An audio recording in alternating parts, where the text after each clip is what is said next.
teaching our dogs the drop command. Why teach this in the first place?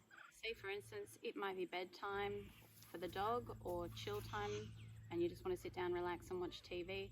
It can also come in helpful for when larger dogs are around small children so that the children don't feel as scared, and the same with even small dogs.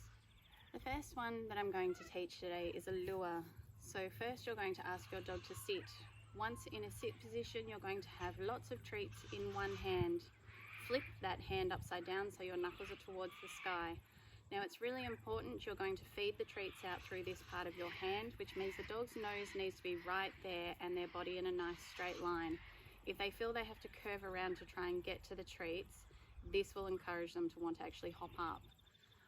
Once they're in that sit position and your hand is at their nose, draw an imaginary line straight down to the ground, and that's the line your hand is going to follow.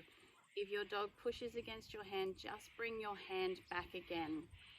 Now with this one, you're also going to reward for all the little efforts that your dog makes to come down into a drop.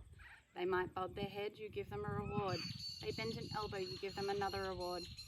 Now the reason for this is because sometimes teaching our dogs a drop can be quite difficult. And if we don't reward for the little efforts and are trying to wait until the end of the command being performed, but they're never performing it, eventually drop means nothing to your dog and they're just going to walk off. There's a treat.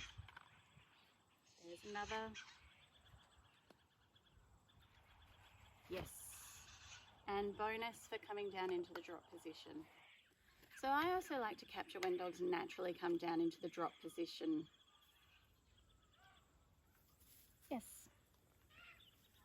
Another drop that you might like to try is what we call a fold back, where the dog actually starts off in a stand position and we hold the treat at the nose and bring it back down in between their front feet.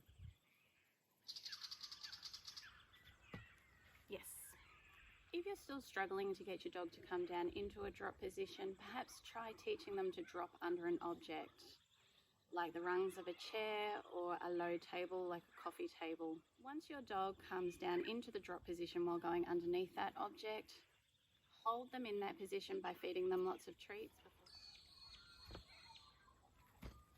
Yes.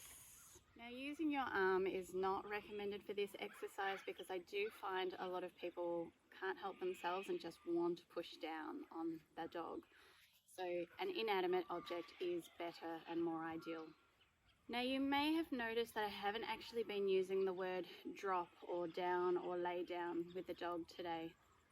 Reason for this, once they've started to get the idea of how to perform the command, that's when you can start throwing the word in. If you have enjoyed today's video, please like and subscribe.